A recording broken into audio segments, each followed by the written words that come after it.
Pemirsa, malam ini timnas sepak bola U23 Indonesia akan melakoni laga super penting melawan Irak di Piala Asia tahun 2024.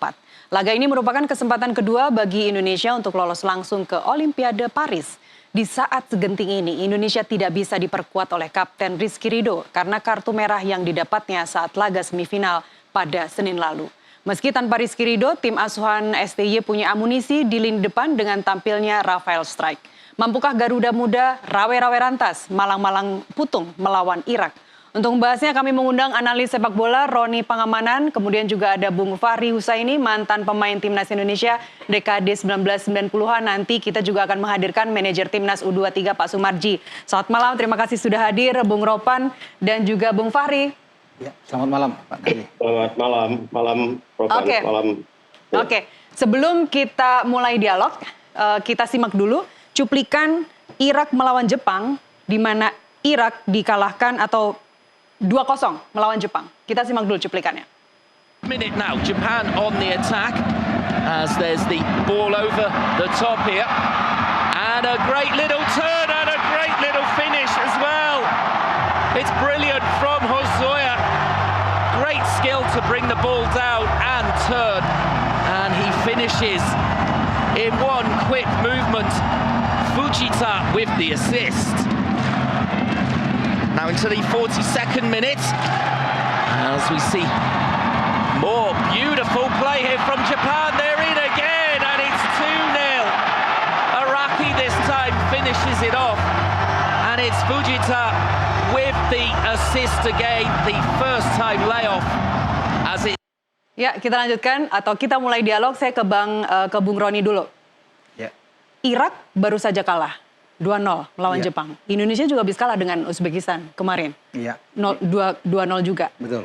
Kesiapan mental atau bagaimana persiapan mental mereka dalam hal ini sama-sama baru kalah nih melawan. Ya, ini kan ibarat dua tim yang terluka ya. Iya. Bermain kalah di semifinal, tapi kita memang sekali ini untuk bisa cepat memulihkan mental kita. Karena kemarin memang penampilan tim kita tidak sebagus ketika lawan Korea Selatan. Apa yang Anda Ya. lihat? Di mana yang tidak bagusnya?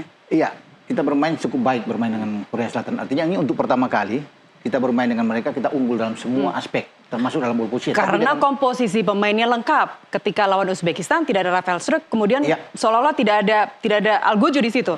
Memang agak pembeda ya ketika Rafael kena akumulasi digantikan Ramadan Sananta dan tidak berkembang dengan baik. Tapi saya pikir bukan itu. Memang jauh. Kita menurut apakah kita kecapean ya. Saya tidak tahu karena pertandingan itu bermain dengan Ya. 120 menit. Ya. Ditambah dengan ada adu penalti. Dan memang kita tidak bisa berkembang sama sekali melawan Uzbekistan. Ya. Kalau bicara ukur dari kelas memang seperti kita kalah kelas melawan mereka. Ya terlepas dari apapun orang mau bilang wasit dan VAR, tapi saya melihat dalam pertandingan khusus melawan Uzbek, Ya. kita memang kalah di sana. Ya. Dan kita bisa melihat semua mereka unggul dari semua aspek melawan kita. Dan kita wajar pantas kalah lawan mereka. Cuma di sini kalau memang tidak ada gol dianulir dari Ferrari, itu akan lain komposisinya. Artinya mental kita akan kuat, kita akan bermain dengan habis-habisan untuk bisa mempertahankan gol itu. Oke. Setelah gol itu dianulir, Ya. baru anak-anak drop kelihatan bermain. Apalagi dengan ada gol dari Nurkaev, dan itu semakin membuat kita sulit untuk bisa mengalahkan mereka. Tidak hanya para pemain, penonton pun yang nonton juga udah mulai seperti wasitnya seperti berpihak, nggak berpihak terhadap Indonesia. Iya, tapi kalau kita bisa melihat memang kalau kunci melawan Uzbek kemarin kita harus bisa membuat gol lebih dulu. Ya, Kalau ya. sampai mereka membuat gol lebih ke kita akan sulit Oke. untuk bisa mengalahkan mereka. Oke. Karena penguasaan bola yang sangat bagus. Penguasaan bola yang sangat bagus. Iya. Saya ke Bung Fahri. Bung Fahri, di awal-awal juga kita bahkan banyak yang bilang mission impossible untuk mengalahkan Korea Selatan. Tapi kemudian toh Korea Selatan juga dikalahkan oleh Indonesia kemarin. Seberapa seremkah atau seberapa berbahayakah permainan Irak? Bung Fahri silakan. Ya, pertama soal Mission Impossible ini ya. Ini kan pertandingan kelompok umur. Kelompok umur itu saya kira kita masih bisa masih perbedaannya kan tidak terlalu jauh juga ya. Kelompok umur di kelompok umur berapapun itu. Sebelumnya Indra Sapri juga pernah mengalahkan Korea Selatan juga itu di U19 ya. Ya. Artinya sekarang U23. Sebenarnya semua tim yang tampil di AFC Cup 23 ini punya peluang yang sama karena mereka semuanya menurunkan pemain-pemain usia muda, di bawah 23 tahun semua itu. Kemudian yang kedua, tentu ada perubahan, ada tambahan kekuatan ketika timnas U23 ini menggunakan beberapa pemain naturalisasi ya.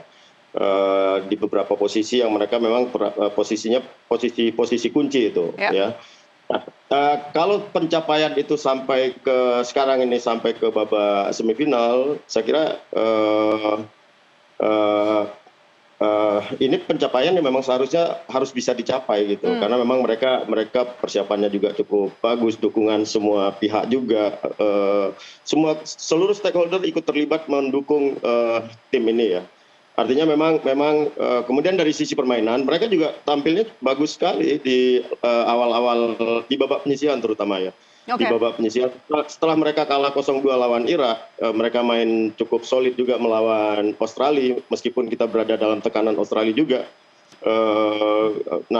Puncaknya adalah ketika kita menang 4-1 itu yang kemenangan yang menentukan, kemenangan yang penting untuk meloloskan kita ke babak 16 besar itu. Oke. Bung Fahri, Anda juga dulu mantan pemain timnas. Ketika pemain mentalnya down, berapa lama kira-kira mereka bisa bakal balik dan apa sebenarnya yang bisa memacu stamina atau motivasi mereka untuk tidak down lagi? Nah ini recovery itu kan recovery fisik, ada recovery psikis ya. Kalau fisik saya kira mereka punya tim dokter, punya tim medis, punya fisioterapi. Kecapean itu mungkin bisa teratasi. Nah ini secara psikis, secara mental, saya nggak tahu apakah tim ini punya psikolog juga yang bisa membantu mereka keluar dari tekanan yang begitu hebat itu.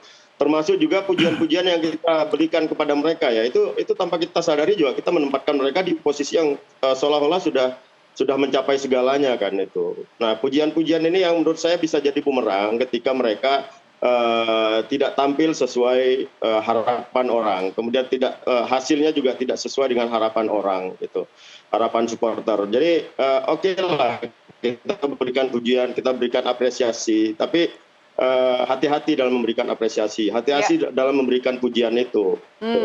Nah ini saya nggak tahu kalau pertanyaan tadi seberapa cepat kalau mentalnya recovery mental itu. Nah apalagi yang sering saya dengarkan sekarang ini kan semua seolah-olah menyalahkan wasit, menyalahkan VAR. Jadi saya belum sampai sekarang ini saya belum melihat itu ada komentar dari tim pelatih yang terkait dengan aspek teknik, aspek taktik ya.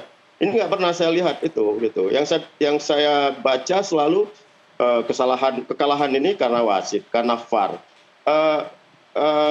Nah ini saya justru jadi berpikir begini ya, tim ini sudah bagus ya, harus kita akui, harus kita apresiasi bahwa tim ini bagus. Janganlah kita sendiri yang menempatkan tim ini jadi seolah-olah tim yang nggak bagus karena kita merasa bahwa kita nggak bisa menang kalau atau kekalahan kita itu hanya disebabkan karena keputusan wasit atau karena VAR. Ini yang paling bahaya gitu. Saya masih saya justru bangga dengan mereka ya ketika mereka kalah ya, tapi mereka bisa keluar dengan kepala tegak. Itu yang jauh itu yang lebih penting yang kita harus sampaikan ke mereka. Bung Fahri, Anda ingin menyampaikan bahwa stakeholder kita aja nggak paham betul terkait VAR. Ya itu dia. Jadi VAR ini ya menempatkan VAR, mengatakan wasit itu bagus atau tidak, VAR itu bagus atau tidak. Kalau VAR itu memberikan keuntungan buat kita, itu yang ada di kepala kita semua sekarang ini kan. Ini bukan. Ya saya yakin pemain sendiri nggak berharap itu gitu. Saya sama seperti mereka juga itu. Pemain-pemain itu pasti nilai fair play, respectnya itu jauh lebih tinggi daripada kita ini. Iya. Saya setuju, Bung Ropan. Ini yang saya khawatirkan itu. Jadi kalau misalnya kekalahan kemarin itu kita evaluasi berdasarkan aspek teknik, skill dan taktik, itu jauh lebih berguna buat mental mereka ya, untuk persiapan mereka. Setuju Bung Ropan, kita jangan nyalahin wasit VAR. Iya kan itu bagian dari sebuah pertandingan ya, bahwa itu ada VAR ya tentunya sudah dipikirkan matang-matang, kita harus siap menerima apapun itu keputusan, karena percuma juga kita mau protes ke AFC apapun tidak akan mengubah keadaan. Iya, ini tidak seperti PHPU Pilpres gitu yang bisa dianulir gitu ya.